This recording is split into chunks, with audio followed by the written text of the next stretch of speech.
Well, yeah, I mean, the biggest development in the last 24 hours really is the range of the missiles from Gaza. In previous days, they'd only reached the town of Sderot, as far maybe perhaps as Ashkelon, which is about 10 or 11 miles north of it. But in the last 24 hours, they've reached a lot further. They've reached the city of Ashdod, which is halfway between Gaza and Tel Aviv. And last night, there was a fatal attack there, killing a 39-year-old woman who was running for cover in a bus stop in the street.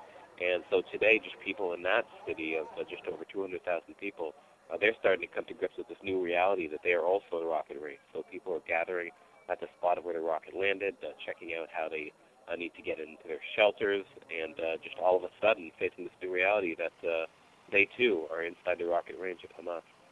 Well, it's hard to see the rockets coming from Gaza. It's even hard to hear them coming from Gaza. What you do hear necessarily is the siren there. Israel has a sophisticated warning system which lets off a siren when there's an incoming rocket. Depending on how far you are, you have 15, 30, or 45 seconds to seek cover. So yes, that happens several times a day. Just about a half an hour ago, a siren was heard where I am right now, and had to run out the door and find a shelter and wait for it to pass. You hear a explosion in the distance, and then you head back to what you're doing before, and that sort of drill repeats itself several times during the day.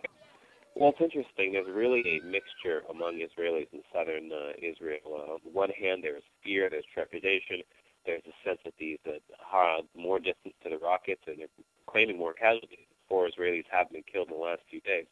On the other hand, there's also a certain satisfaction that after 8 years of relentless fire on the communities around Gaza, many feel that Israel is finally striking back against their tormentors in the Gaza Strip and getting back at Hamas, and perhaps in the long run maybe doing them a favor because they're hitting so hard against the Hamas infrastructure that it might be good in the long run. So it's a real mixed bag for the people here in Israel right now.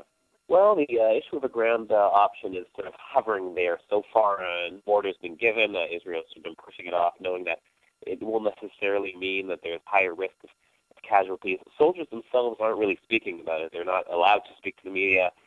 They're kind of kept away, sort of enclosed military zones where you really can't get to them.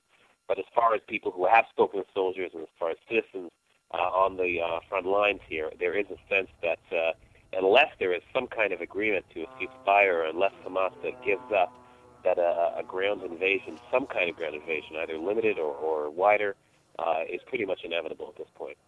Well, yeah, Gaza's a very small place, and so as far as the Israeli Air Force is concerned, there really is a limited amount of things they can actually hit at.